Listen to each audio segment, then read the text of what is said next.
All right, and we're back for another episode of the Lakers Fast Break podcast. It's Gerald Glassford coming right back at you here from Pop Culture Cosmos, Inside Sports Fantasy Football, the Lakers Fast Break, and Game Source. We truly appreciate everyone out there listening to all of our great shows, and if you can, please give us that 5-star review on Apple Podcasts. Plus, if you can like, share, subscribe, or do whatever you can to support us right here at the Pop Culture Cosmos, also as well Viceland, DraftSite.com, and of course, NBA Draft Junkies. It is truly appreciated.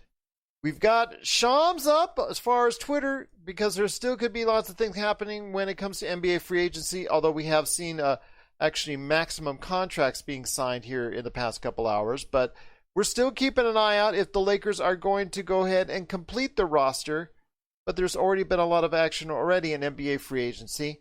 And here today to talk about it with all of you out there are, well, I'm hoping 3 great guys. We're going to see about the third here in a sec because he's having a little bit of technical issues. But first off, it is the MagicMan. You got to go ahead and check out what he's doing today at Lakerholics.com. Be part of the conversation today at Lakerholics.com, where he writes a lot of great articles on there and gives everybody updates on what's going on with the Los Angeles Lakers.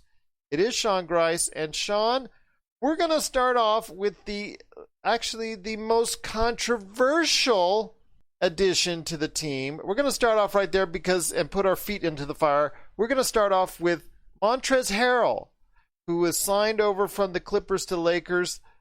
Seeing how the Clippers got Serge Ibaka the very next day, I'm not exactly entirely pleased that this happened.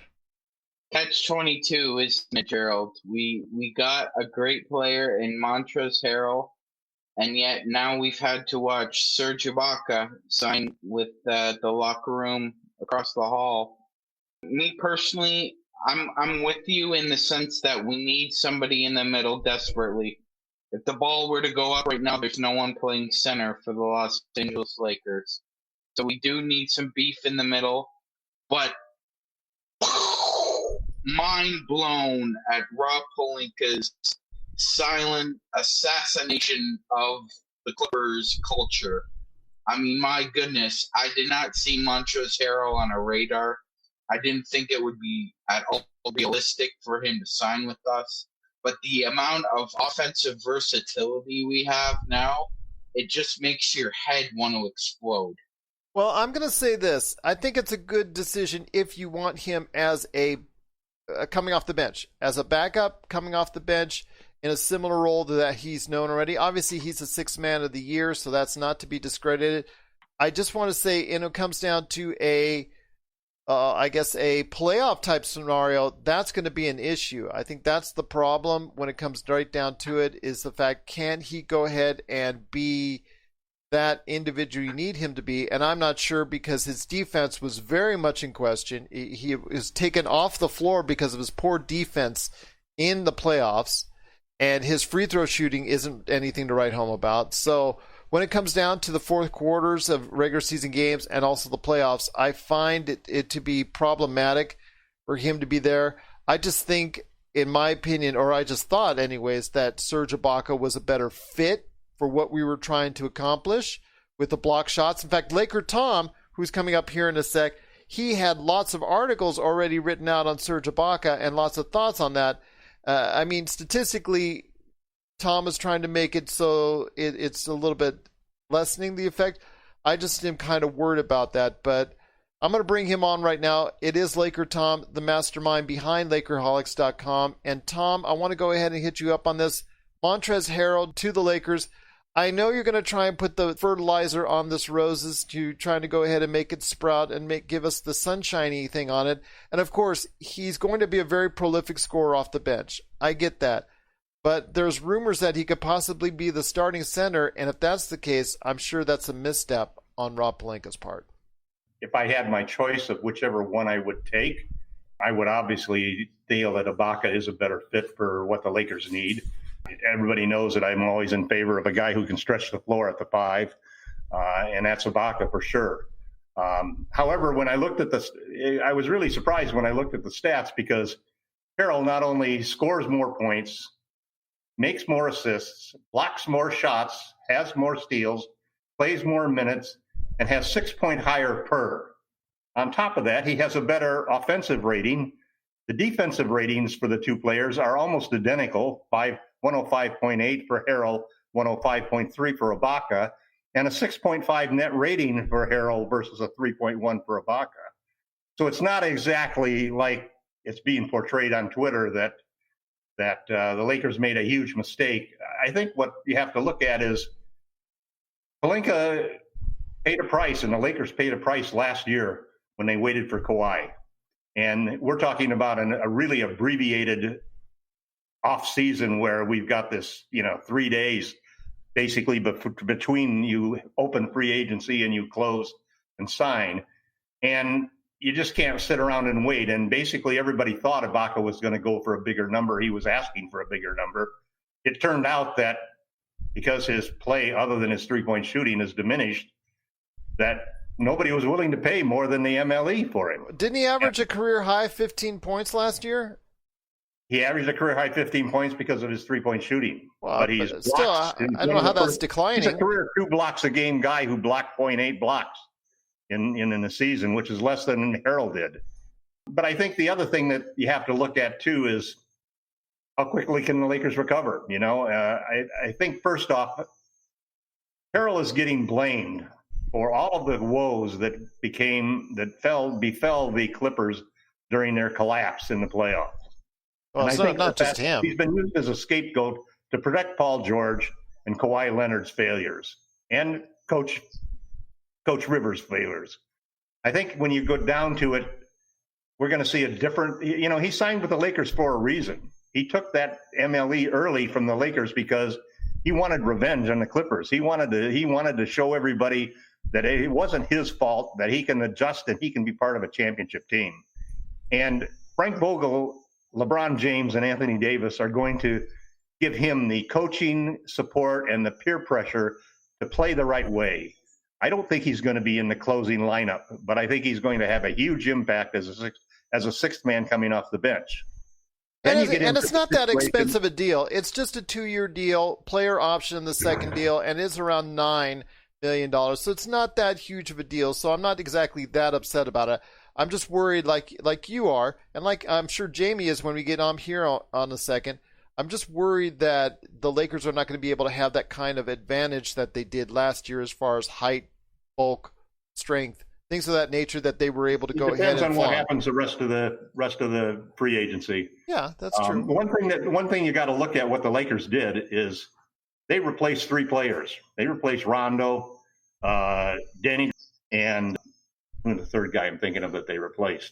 Are you talking about Dwight Howard? Dwight Howard. And they replaced them with Harrell. With Matthews, they replaced them with and, Schroeder. Schroeder. The total net effect of those 3 replacements is to add 25.4 points per game more on the Lakers offense. So one of the big handicaps that the Lakers had all year was if LeBron and AD didn't score, they didn't have a third scorer to go. Now they've got 2 guys that averaged 18 points per game, both off the bench, now inserted into that roster and rotations. And that's going to really take a great deal of pressure off of the Lakers defense. And they still have some great defenders because I think for sure, in my opinion, Matthews is going to be a better defender on the same type of people that Danny Green tried to guard. I think Schroeder's going to be a better defender than KCP. And KCP was the third guy bringing back. Schroeder's going to be an excellent defender. He's great on point guards. He can't cover bigger 2 guards and 3s the way that maybe Green could. No, but he can guard the same guys that Rajon Rondo. And he can do what Avery Bradley did. He can really hound a guy full court, and the guy's got a lot of dog in him. He doesn't back away from anybody. So the real key to us is we've got to get Marc Gasol. Gasol comes out statistically better in almost every single category when compared to Ibaka. He shot the same percentage from 3. He's a much better playmaker, 3.5 assists versus 1.4 assists. And he's a guy who's a perfect matchup against Jokic. He's the key to us having a stretch 5 out there, making everything go. And I think the Lakers have a good reign on him. a chance to be a championship, to end his career where he started it, drafted by the Lakers in 2005, returns to win a championship in 2021. That's a perfect story.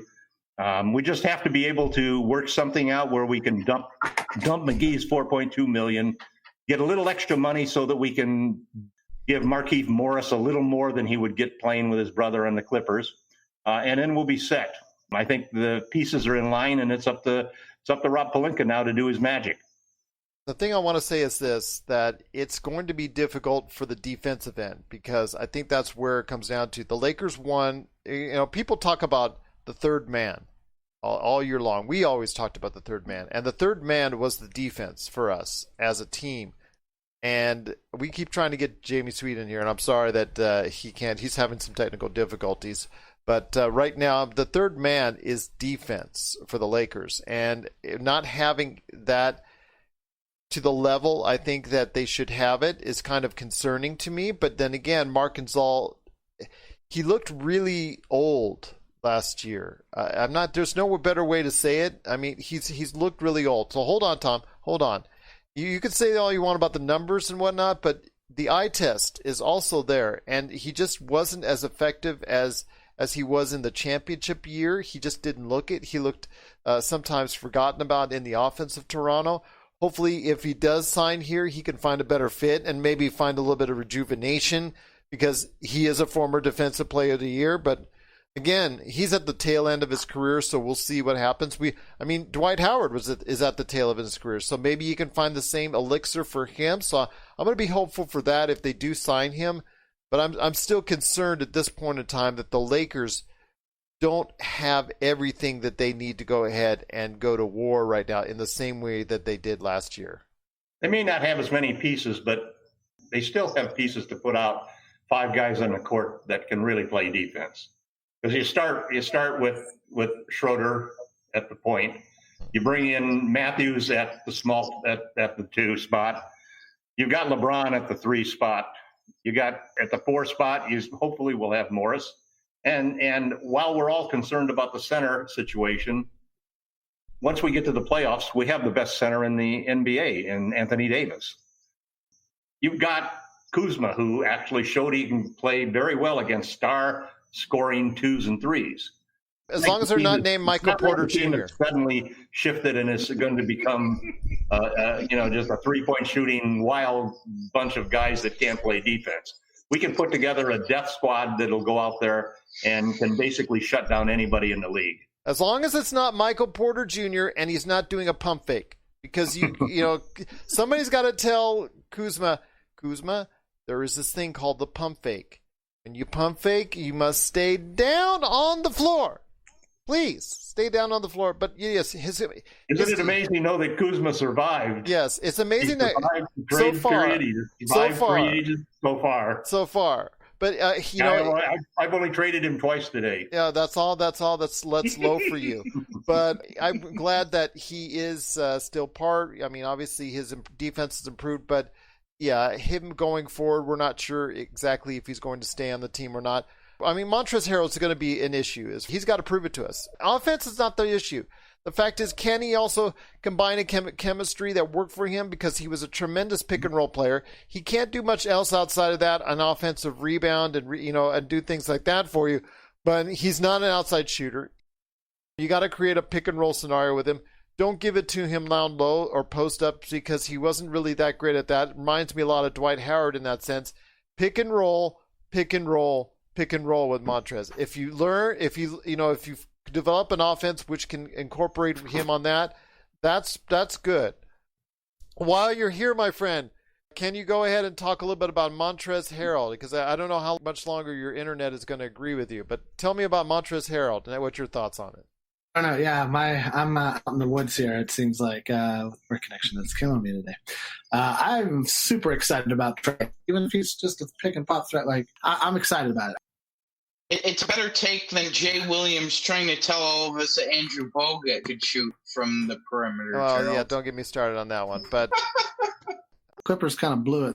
It was like they really couldn't get anything together. We'll wait and see on Montrezl Harrell. I mean, obviously they're going to have to develop more of a pick and roll game with him because that's the only thing I saw that he really could do. I'd like to see what type of broadening they could do for him. I still have issues with him on the defensive end and also as a free thrower. But, his points coming off the bench could be a very good thing for the Lakers. Obviously shoring up that end, not having to rely with Caruso. Because if you do have Schroeder and Montrezl Harrell coming off the bench, that could be something where Caruso, hey, just go and defend. That's all we need you to do. You don't need to do anything else. Just go and defend. So that could be a good thing. This is Raphael from NBA Draft Junkies.com, and you are listening to the Lakers Fast Break. Check out what's been going on with the Pop Culture Cosmos Show and the PCC Multiverse. People are just losing their minds trying to consume Marvel products right now, and I don't blame them. This is some of the best entertainment you can get on TV and big screen right now. If something's going to be successful or not, they look at the mentions, they look at the likes, they look at the retweets and the tweets and the subtweets and the tweets, and they look at all of that to say, okay, this is actually going to garner a lot of attention. Is it going to be enough, though? I think the fish out of water syndrome might be enough for somebody like us, because it's going to be hilarious to watch two stoner kids we saw barely make it through high school now live in a society that they fully don't understand because they've been stuck in a decade and never came out of it. Facebook stars, not ninja stars, okay? I know how some people take things literally, so don't throw ninja stars at us, but like the Facebook stars. Click on those. That's what we want. That's the Pop Culture Cosmos Show. And the PCC Multiverse. Catch our shows on Worldwide Radio 7 days a week and wherever you get your podcasts.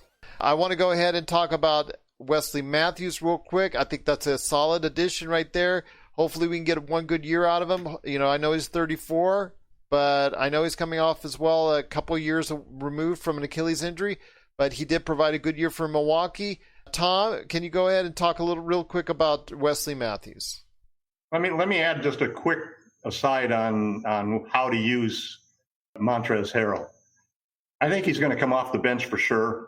I'm a little mixed as to whether or not Schroeder is going to come off the bench, but I think we're going to see three guys that really fit well together are AD and Schroeder and Harrell.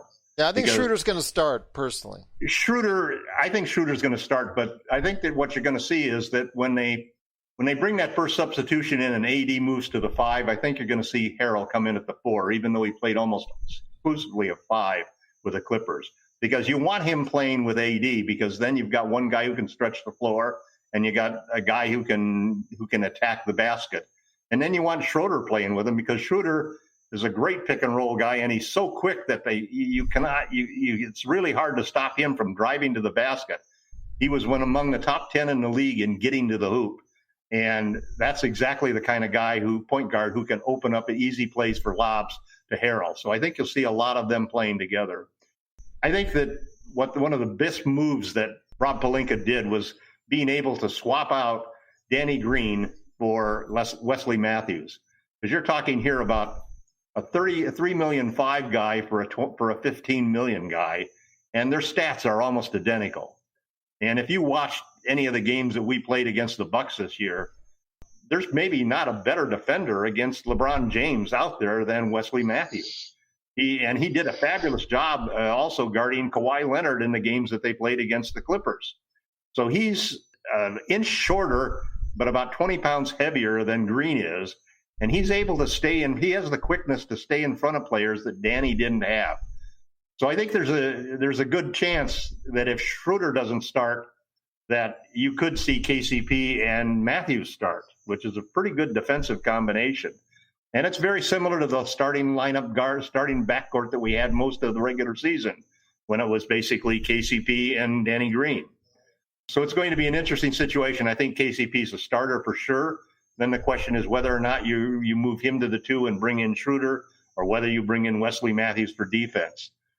Once Frank decides, probably that's how it's going to be for the whole season, because we know Frank doesn't like to change his starting lineups very often.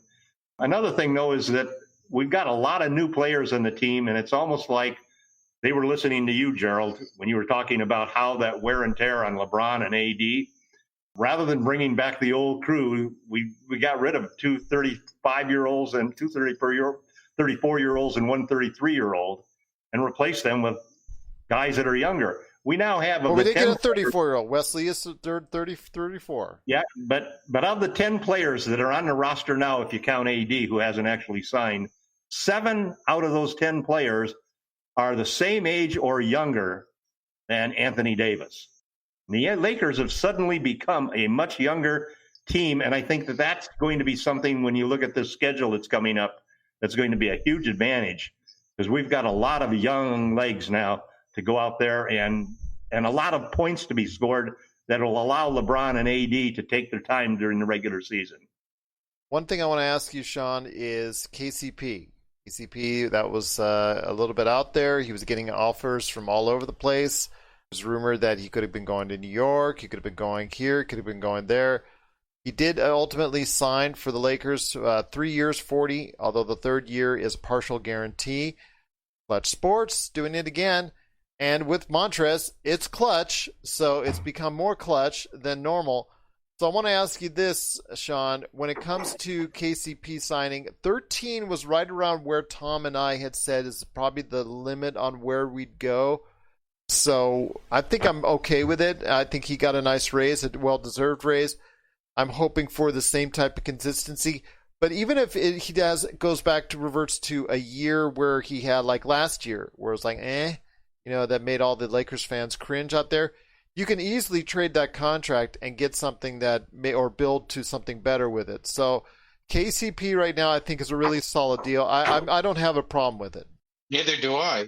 I actually think the contract is really fair for the player and the team. He could revert to his old streaky self, but I think we're going to see the best version of KCP this upcoming year. According to Bobby Marks, his contract actually would start at $12 million this year and would slowly go up. Well, it's an average around a little over $13 million. Let's just call it what it is. Yeah. So, but with that contract, the Lakers fall just underneath the hard cap, I believe.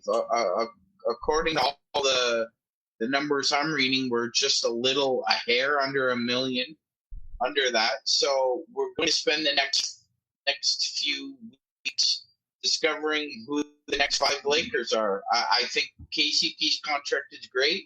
And like you said, Gerald, if we need to move on from him, he makes enough that we can put him in a trade. It's not like we're trading a rookie contract here. And he's younger than Danny Green, so it's not exactly as hard of a deal to do. So, no. I mean... no, exactly. Yeah. Jamie, I finally got you here. Sounds like we got you live. Sounds like you're not frozen ice, man. Unfortunately, no. I'm going to be honest with you. I'm going to have to ditch what you said earlier because it sounded really, really bad. No, okay. But go ahead. Your quick thoughts on Montrezl Harrell, and then also tell us about KCP coming back. I love all three, and I'll tell you why. You can trade Trey's contract for the same reasons you can trade KCP's. He's a young player who is good at what he does. He sets great screens. He's going to help younger, faster version of Dwight, frankly. I think with a little more touch from the outside than Dwight shows. And that's all I'm saying. I think that there's a little bit more there. I know he's not going to be rated. He's not a stretchy thing. I'm not trying to say anything like that. But if he can help by doing the things he's great at, and I think picking him up, and that whole Dwight saga was so, but picking him up over Dwight is a huge benefit because you're not going to get anything for Dwight. If Dwight doesn't work out this year, you're just kind of stuck with it. I mean, you could waive him, I guess, but like this is a much better position for the future in terms of, player that can pay off right now. And if it doesn't work out as well as expected, or some other player comes along, KCP and Trey are a great package along with Kuzma at any point this year to get a player of solid impact from a multitude of teams who may end up in a buyer's market, maybe quickly, depending on how this crazy turnaround season goes and how the NBA literally just like reinvented itself overnight. Like it was just like, okay, that was one of the craziest things I've ever seen in the last 36 hours. Dwight Howard, if he makes Embiid too mad, he could get back on the Lakers by the end of the season. You never know. So same way we picked up Markieff Morris, 100%. And that's a terrible fit, in my opinion.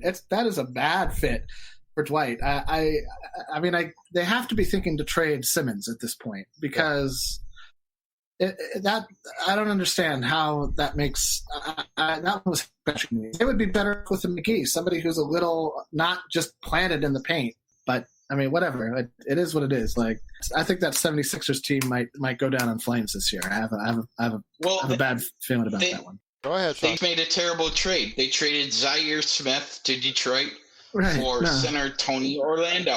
You know why they traded for him? Tony Bradley. Tony Orlando was tie a yellow ribbon around the. You know what I meant. You know what I meant. Oh man, Tony Bradley. I want us to trade for Captain Antonio. Anyway, Are we going to Donnie and Osmond next? Please. But I will say this. I know. No worries. That's a terrible trade. Terrible trade. Yeah, I was going to say that's a terrible trade. Zaire Smith has a future as a really good guard in this league, and all Philly did was basically say, "Yeah, Dwight might go weird on us." So they brought somebody in just in case. Right. They've got like 8 centers. Well, Dwight went weird on us right when he sent out his little Instagram post that he was coming back to join the Lakers. Oh, my God. Well, and he misinterpreted the Lakers talking about a possible contract with an actual offer. Yeah. And then he immediately had to cancel it out because the Lakers told him, well, hold on a second, Dwight. We got to check with the front office. This was not an offer. That story was so interesting to read. How and he waited a whole hour, and then Philly was like, veteran minimum, and he's like, yes. And the thing is, like you said, they now have like 4 centers on there, 5 centers, and for Daryl Morey, who didn't want any centers on Houston, to have to go from 0 to 5. It's just mind-boggling to me what they're doing in Philadelphia. Some of it good, some of it not. They're just putting all these. It's like the New York Knicks. They're just throwing all these things together and see if it's going to stick. Philly added shooting, though. Yeah, they did add shooting. They did add shooting. I will say, you can get away with that in the East. You can get away with that in the East. You can sneak into the 6th through 8th spot doing that in the East. So it's wacky, but it's not like Looney Tunes wacky. It's like okay, but I think Murray's like maybe a quarter done. I think he's probably got like 800 moves still to go. I'm sure he does. And I something to remember for the salary cap.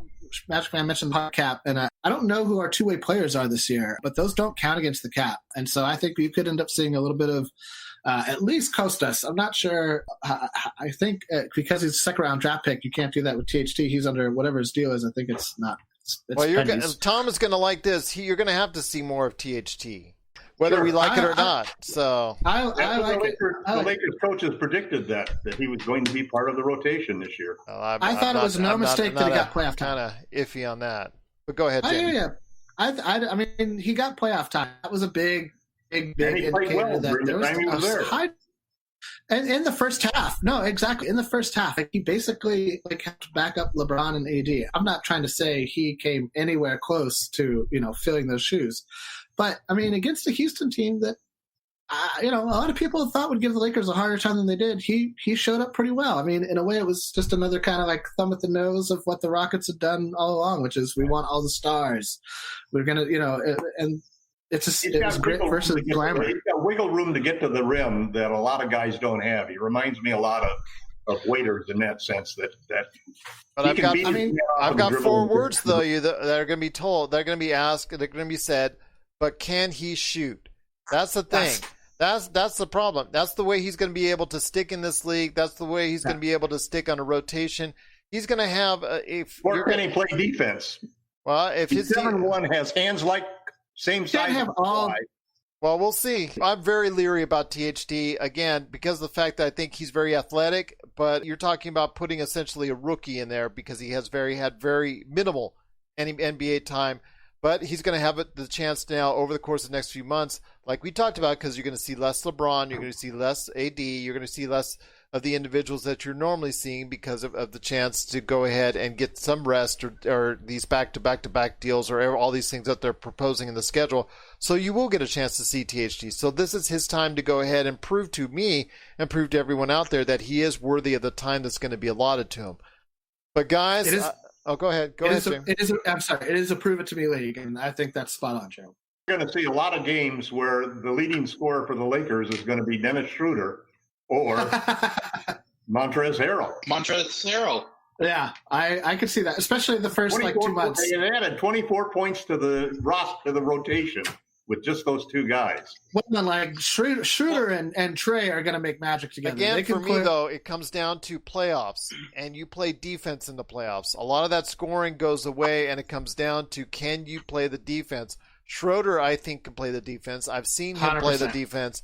Montrez, again, he better not be in there for the fourth quarter for a lot of these games, but because he was, for the Clippers, he was a minus in the playoffs. You saw him statistically be someone that they could not rely on, and that's something I'm worried about. When your coach puts Lou Williams and Montrezl Harrell on the floor to close games, that tells you what the team's orientation for defense is, which is nada. It'll be a different story, and they'll pick the places where Trez will play.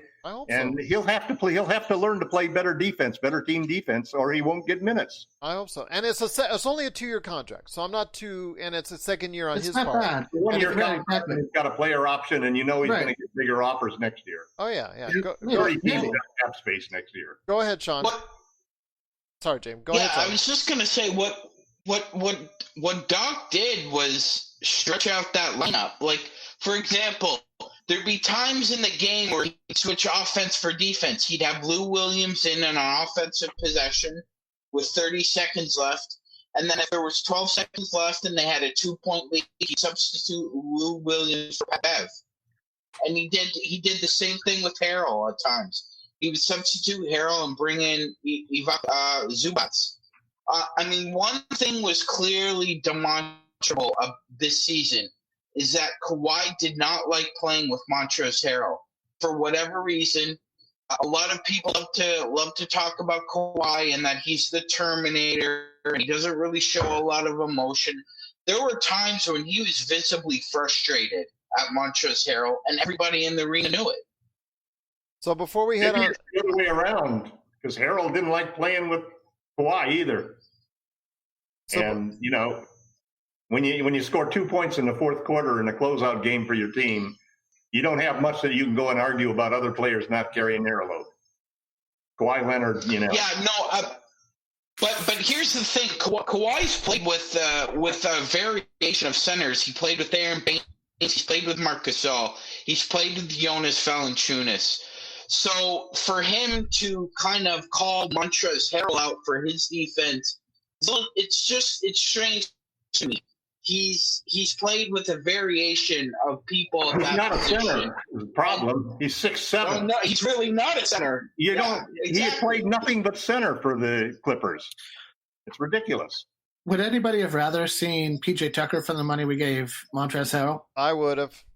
You would have gone with PJ Tucker on that. I've gone back and forth on that a little bit. I wouldn't for the following reason. I think one of the things that the Lakers realize is, with the depressed salary cap being $112 million next year and $76 million promised to LeBron and AD, another $16 million to fill 10 roster spots, you're left with $20 million. You're not going to get a superstar for that. So the only way you get a superstar, if you have two superstars on max contracts right now, is you trade for the guy who's going to be given a max contract. Then you leverage that 125% more that you can, less than 80%. You send out 80% of what he's getting paid.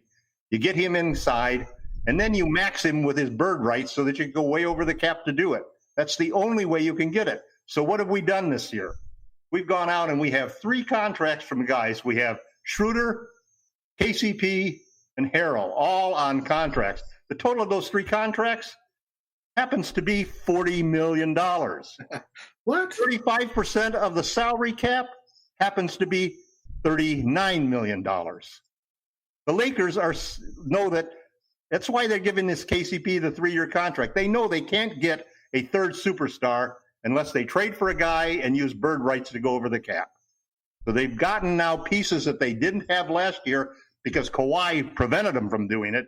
This year they haven't hesitated, and that's one of the reasons why I thought the Harrell deal was a great deal to be made, because you had an opportunity to get a trading piece here that is going to be a desirable asset, and you get to that situation. And so you're talking about this year, correct? If it's a Zach LaVine, if it's a whole bunch of guys coming up in the next couple of years for who are going to want max contracts and their teams aren't going to give it to them because of the economy. And these are the guys that you trade, and that's how you get that third superstar. Well, LeBron still is a force in the league. But that's only if Harrell picks up next year's option. He'll pick it up because he's going to make a lot more than $9.3 million. $9.3 million was depressed because only 4 teams had cap space over the MLE. No. What I'm saying is you're not. There are going to be 30 teams with cap space. No, I'm just saying that I think that's if he picks it up. But you're saying he's not going to pick it up because he's going to go ahead and look for a better deal next year. No, he's going to exercise his player option next year is what I'm saying for sure. Okay, well then it becomes trade bait for you next year. KCP becomes trade bait for you next year, so you can ultimately get someone that's maybe a higher caliber player if you go ahead and trade those contracts. Trading is the only way you can do it because you can leverage yourself up to get 125% back on what you send out, and then you can take that player with 125% and you can max him no matter how much, just because you have bird rights on him. We're signaling the ref for a quick timeout, but we'll be back with more of the Lakers Fast Break podcast. Hey Lakers fans, looking for the best place to go for up-to-date news, information, original videos, articles, podcasts, opinion pieces, and discussions about the world champion Los Angeles Lakers? Well, look no further than LakerHolics.com. With a legion of followers always there talking about everything Lakers and the NBA, there's no better place to go to share your fandom as the team heads toward another championship run. So stop by and be part of the conversation today at LakerHolics.com. Well, there's been a great conversation so far, and I truly appreciate you guys going ahead and being part of it. But before we head on out, I want to go ahead and hear your thoughts on, since NBA free agency is technically not over yet, there's still more free agents out there. I want to go ahead and hear you guys' thoughts on who we need to go after. Obviously, LakerTom is hoping and praying that we do, slide enough money in there for Marc Gasol. But LakerTom, do you have any other thoughts on who they might want to add? Markieff Morris is still out there as far as it could be a return there. There's still other players out there that could be a benefit. Or could a Bogdanovich trade be in the offering? Well, I think the Bogdanovich trade is dead at this point in time, unless the Kings decide to match it. And then he's got a contract already, and now all of a sudden you've got a higher price that we can't trade for because we don't have the assets to trade. You can't turn these guys around that you just signed the contract until I think it's the middle of December now. I think that when you look at the roster, our biggest single need obviously is for a starting center. Right now, all we have is JaVale McGee because I don't consider Harrell to be a center. I consider him to be a power forward. So I think we're going to get rid of McGee, and hopefully we're going to get Gasol. Then the next step that we need is we probably need another point guard. We need a point guard on a minimum contract because we can't. Otherwise, if Dennis gets hurt, then we're really in tough shape. Well, hold on. Let me ask you this: Did you the kid that you told me say welcome to the kid that they brought, the undrafted kid out of Michigan? Mm-hmm. I watched some footage on him. A good shooter? No, he's not. He's actually not a good shooter. Well, 30%, but he can get high. Well, hold on. If you looked at his totals, career totals, his years between free throw and 3-point would alternate between bad and worse each and every year. Plus, he's the only 6-footer I know that has developed a running hook shot. So that was kind of weird and strange. But you know what? He is a good playmaker and passer. So for the G League, he might be able to work out or on a two-way. But I don't see him making a big impact. Is there, for maybe a backup point guard, who would you have in mind?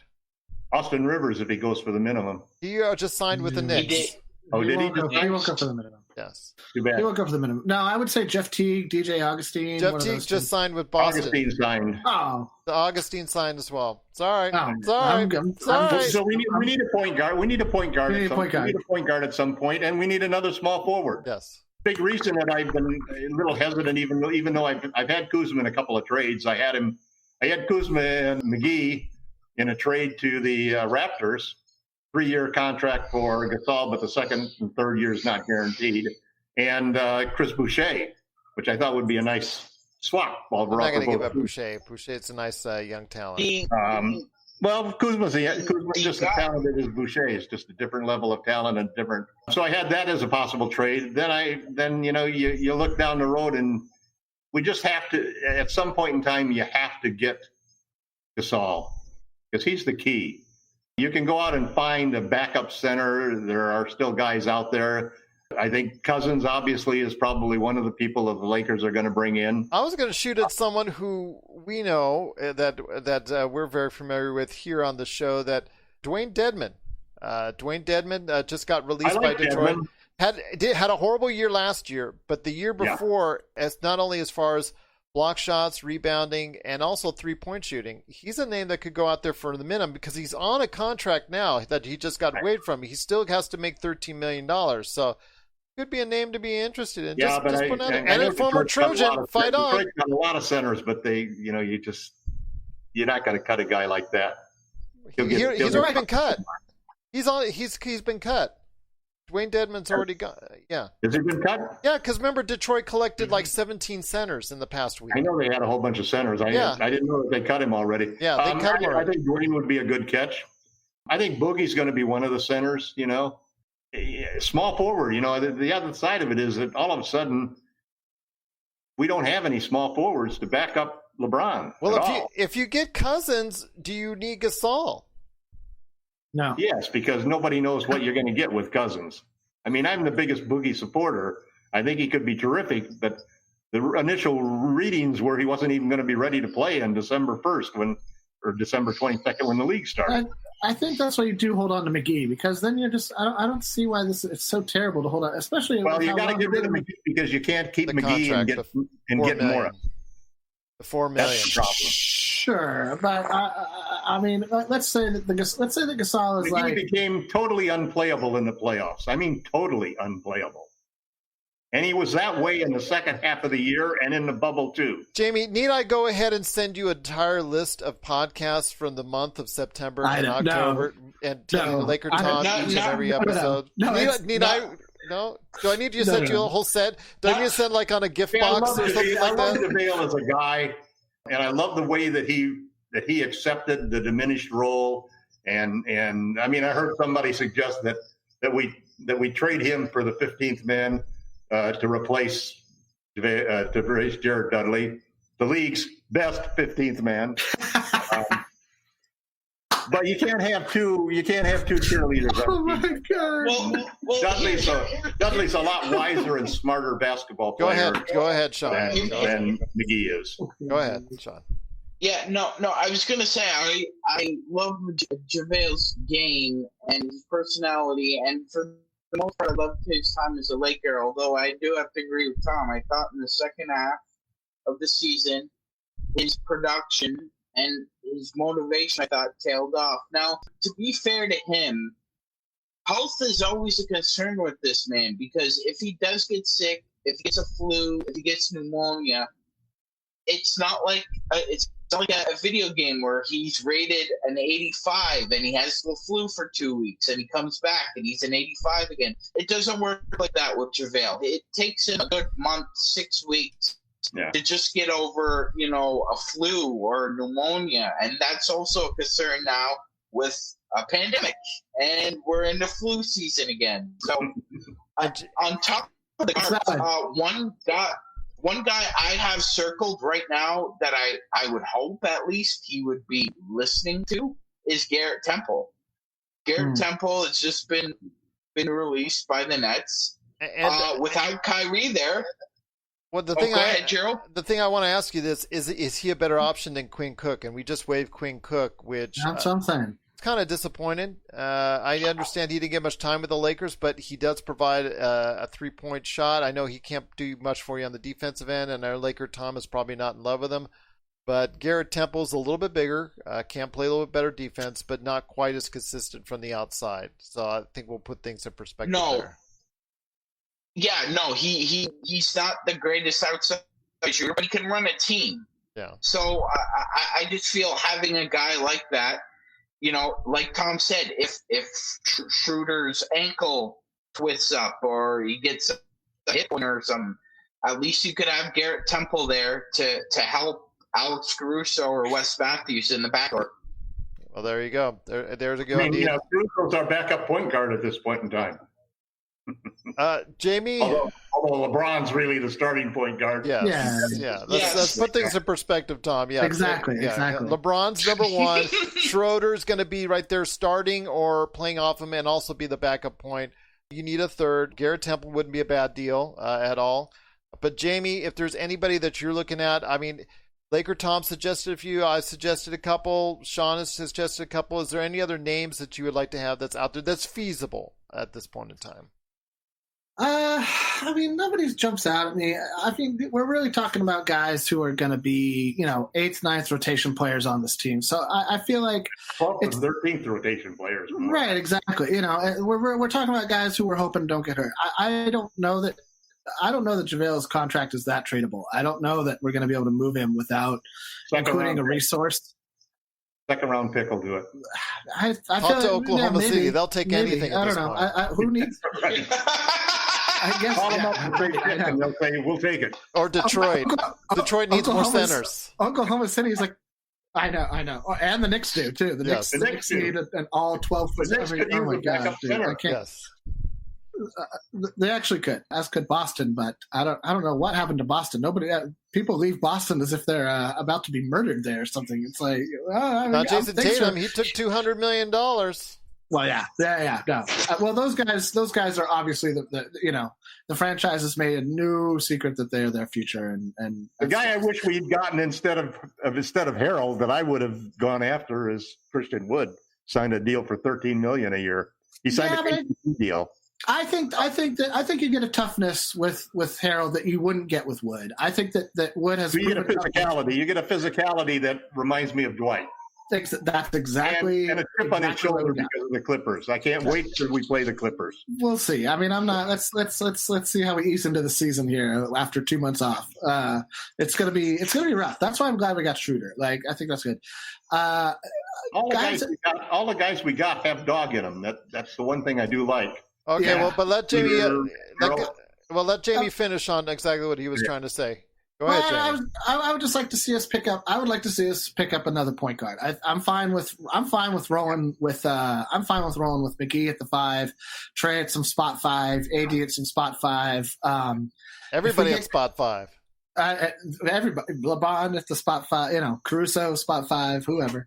LeBron would be a better spot 5. There you go. Caruso would do it. He'd be like on the roster when we start the season. Exactly. But I think that we'll see how it goes. I think Gasol's out of reach. I would love for us to get Gasol. I personally feel like he's out of reach. I'm a big fan of both Gasol brothers. I don't know if Pau Gasol is unretired 100% or is retired 100%. I would almost do him. No, you're saying no, Joe? I'd do Pau Gasol to the same level of confidence that I would play Boogie Cousins at this point. I would expect the exact same amount out of either one. I know, it's crazy. Cousins looked pretty good in his workout. Yeah, but I mean, he's looked good every summer leading up, and then something terrible happens. So at this point, it's it's the same thing with Tucker. I love. I'm a huge Boogie Cousins fan. I have wanted Cousins to be on the Lakers for forever.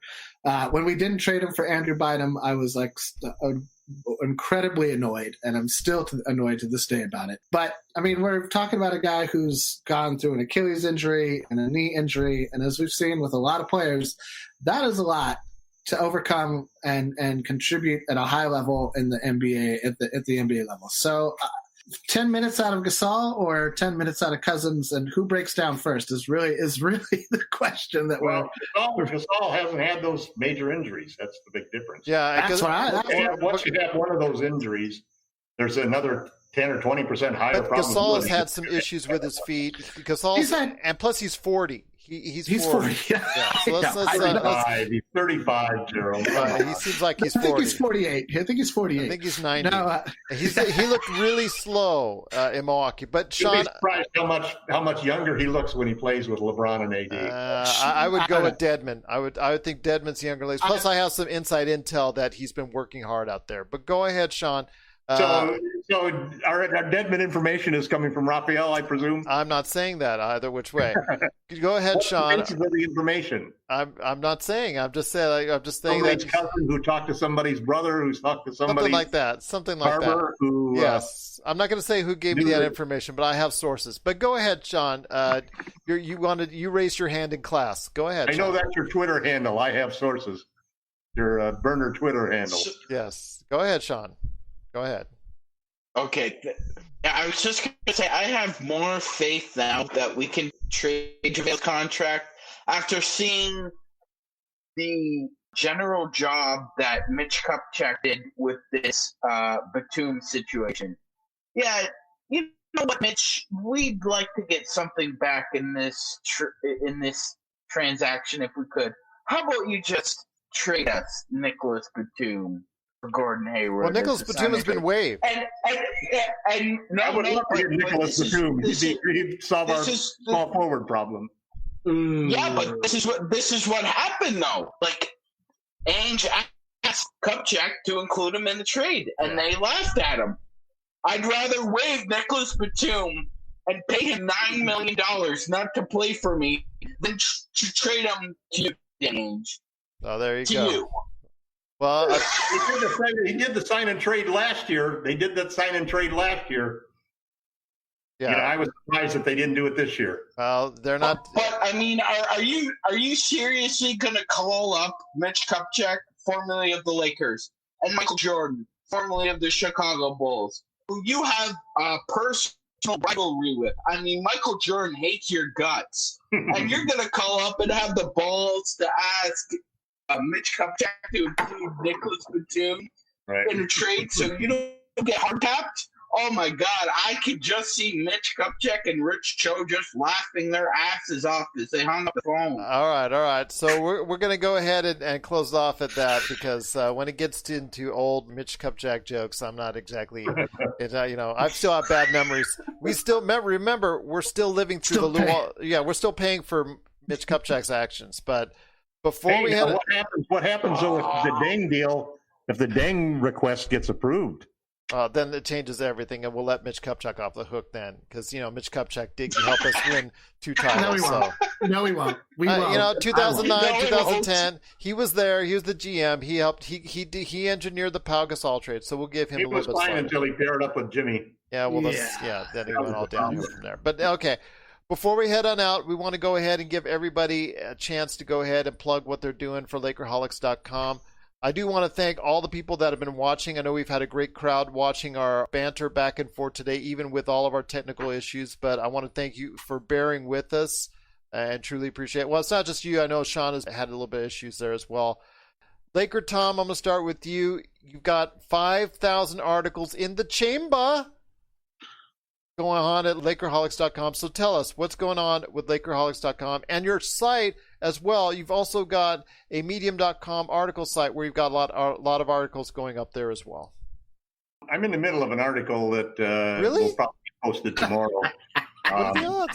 And the subject is basically how Rob Pelinka has smartly positioned the Lakers to be a much younger team, and how he's abandoned the chasing the cap space for Giannis situation. And it goes on to talk about the same things that I mentioned earlier, that the route for a third superstar for the Lakers is still alive, but it's just not going to be signing somebody with cap space and free agency. Instead, it's going to be putting together a portfolio of tradable assets that are flexible enough so that you can get somebody who's on the verge of becoming a star, so that you can then use bird rights in order to sign them and get that third superstar that we need to have. And I think that this is a much sounder and more sustainable approach toward building a super team. Rob said during several of his interviews that sustainability, being able to sustainably challenge for the championship every single year, is the goal for the Lakers moving forward. That basically says that we're not going to be a win now for LeBron team, and we're also not going to be just a build for tomorrow with AD team.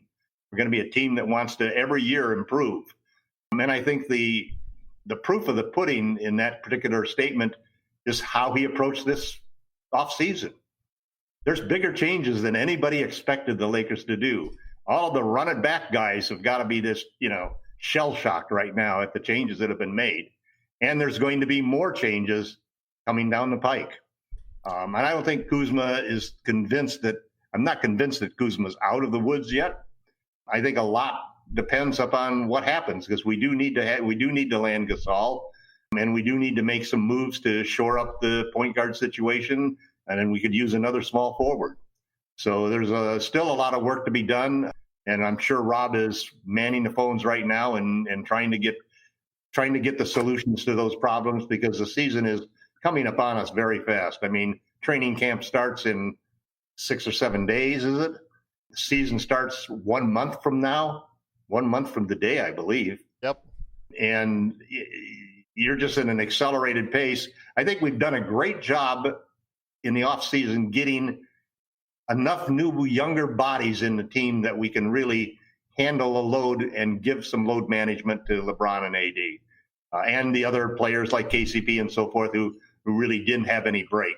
It's going to hurt guys like THT who didn't have a whole summer off season like players normally do to make that big jump and become a better player.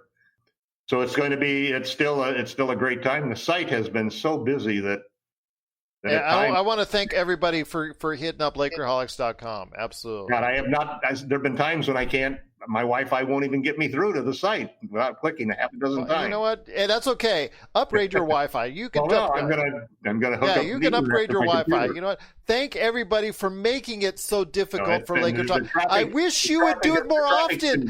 He would post less. I've been averaging a couple thousand hits on Medium every day. Congratulations, Tom. It's been, there's been a lot of activity, and like it or not, the NBA is a 12-month-a-year situation, even when they compress it. There really is no off season when it comes to the NBA.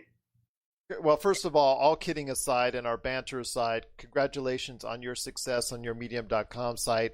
Even though I do like the fact that there's so much traffic now that it's hard for you to post that on the LakerHolics.com. So maybe you'll allow some of us to go ahead and post some of our stuff. So, yeah, that was really adult, but I'm kidding. I'm kidding on that. I've been able. I upgraded my Wi-Fi. I upgraded my Wi-Fi, so I'm good in and out. When I can't get in, that means something's wrong with your site, like it's been hacked or something. But we won't go back to orange juice. I want to go ahead and hit up Jamie right now. I appreciate everything that you're doing with 5 great things. And first off, before we go ahead and hit it up with you, Jamie, I want to say this. Journey21485, thank you so much for your comments. It's been great having you watching us for the entire show. Content Creators 805 is back watching us again. CC 805, you were with us throughout the playoffs. I cannot thank you enough for doing so, and it's great to have you here. He's got full confidence in Rob Pelinka right now, saying it's the GOAT. And you know what? I'm going to have to too as well. Even though I am nervous about the Montrezl Harrell signing, I am going to go ahead and believe in Rob. Trust in Pelinka. Yeah, I mean, he got us a championship, so I'm going to go ahead and trust him. It is going to be, although the Lakers, they may petition the league to go ahead and rename the Lakers into Team Clutch. We'll see how that goes. But Jamie, before we head on out, my friend, I want to go ahead and Rich Paul. Yes, Rich Paul. Yeah, Rich Paul will become the owner. 2 out of 3 of our guys are clutch guys. Well, I mean, my gosh, just quickly becoming a clutch team, but in more ways than one. But I want to hear your thoughts on the way out on what's coming up with 5 great things. I mean, I'm going to probably wait till a little more dust settles. I had 5 great things I was going to do per player, and then everything just kind of blew up for a day.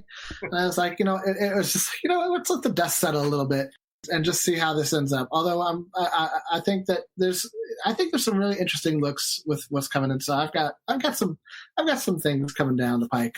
2 or 3 5 great things in regards to not just the players we got, but how they're going to fit with LeBron and AD. And I think that we'll see a couple of surprising changes and how some of our younger guys who are still on the team can still grow. I think Kuzma, Caruso, Tucker, Taylor Horton Tucker all have room to take a step forward next year. There's a little bit of a void on some levels, and so it'll be interesting to see how that happens. With those two, that's the only good thing I see by getting Harrell, and also you have Schroeder, is that the scoring mentality, because they put up buckets. you don't have to tell Kuzma, I need you to score 20. No. You could just tell Kuzma, just be Kuzma. And that's the best. Just go ahead and do what you can do, and that's it. Don't try to do too much. And you don't need to worry about becoming third man anymore. We're just going to go ahead and wing it and it'll take care of itself. I like now that. Now he can become the fifth man. Well, we'll see. I mean, again, it's a show me league. So actually, KCP is probably the fifth man. So he's man. Yeah, he's got a man of the year. Go for it. Well, that's going to be hard to do if you already got Montrez and possibly Schroeder coming off the bench as well. But going back to your 15th man comment, which you always make with Jared Dudley,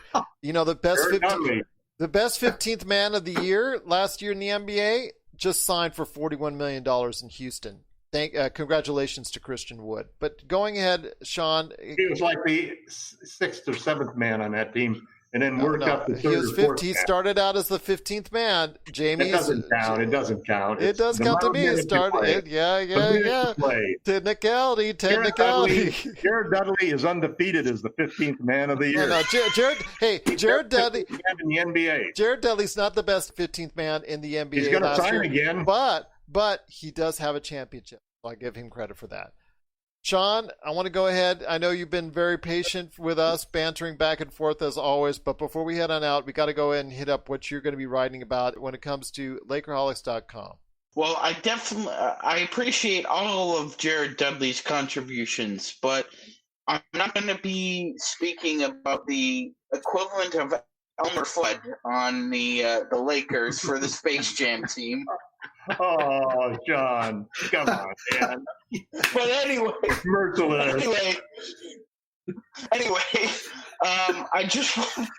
I wanted to, the Harrell signing has, I consider myself an NBA junkie. I did not hear Harrell's name on the Lakers radar at all. No one did. I was really surprised. We should have known it because of Rich Paul. Yeah, but go ahead. Yeah, we should.